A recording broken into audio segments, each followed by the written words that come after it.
Hi అండి. Welcome back to మోని హరిన్స్ ఆర్ట్స్ అండ్ బ్లాగ్స్. ఇవాళ నేను ఇంట్లోనే ఈజీగా నెయ్యి ఎలా తయారు చేసుకోవాలో చూపిస్తున్నానండి. దానికోసం రోజు డైలీ పాల మీద వచ్చే మీగడని నేను ఇలా స్టోర్ చేసి పెట్టుకున్నాను. ఆ మీగడని మిక్సీ జార్లో వేసుకొని కొంచెం వాటర్ పోస్తూ గ్రైండ్ చేసుకుంటున్నాను. పెరుగు మీద మీగడతో కూడా చేస్తారండి. నేను పాల మీద మీగడతో చేస్తున్నాను. పాల మీద మీగడతో కూడా చాలా బాగా వస్తుంది నెయ్యి. దీనంతా గ్రైండ్ ఈజీగా అవుతుంది. హ్యాండ్తో కన్నా మిక్సీలో వేసుకోవడం వల్ల చాలా క్విక్గా తయారవుతుంది. చూసారా వెన్న ఎంత ఫాస్ట్గా రెడీ అయిందో. ఇలానే మొత్తం మీగడంతా చేసుకొని ఒక బౌల్లో వేసుకోవాలి. గిన్నె మందంగా ఉంటే నెయ్యి మాడిపోకుండా ఉంటుందండి. అందుకోసం నేను కుక్కర్ తీసుకున్నాను. అదైతే నెయ్యి కరిగేటప్పుడు మాడిపోకుండా ఉంటుందని. ఇలానే మొత్తం వాటర్ లేకుండా మొత్తం వెన్నంతా ఒక బౌల్లో వేసుకొని వాష్ చేసుకొని వేసుకోవాలండి.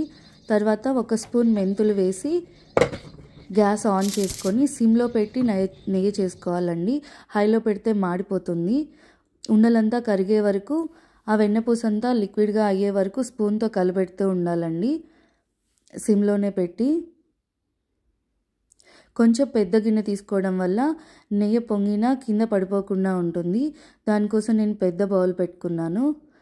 నెయ్యి అంతా కరిగిందండి. ఇంకొంచెం టైం పడుతుంది. ఇప్పుడు నెయ్యి ఎంతవరకు వచ్చిందో చూద్దామా. ఇలా అయిందండి నెయ్యి. ఆ వైట్ కొంచెం కలర్ చేంజ్ అయ్యే వరకు ఉంచుకుంటే మంచి స్మెల్ వస్తుందండి. లేకపోతే నెయ్యి అంతా వైట్కే పట్టేస్తుంది.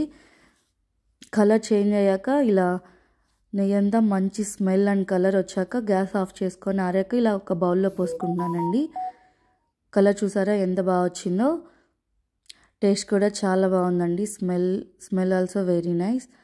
మీకు కూడా ఈ వీడియో నచ్చినట్లయితే మా ఛానల్ని లైక్ చేసి సబ్స్క్రైబ్ చేసుకోండి. Thank you for watching.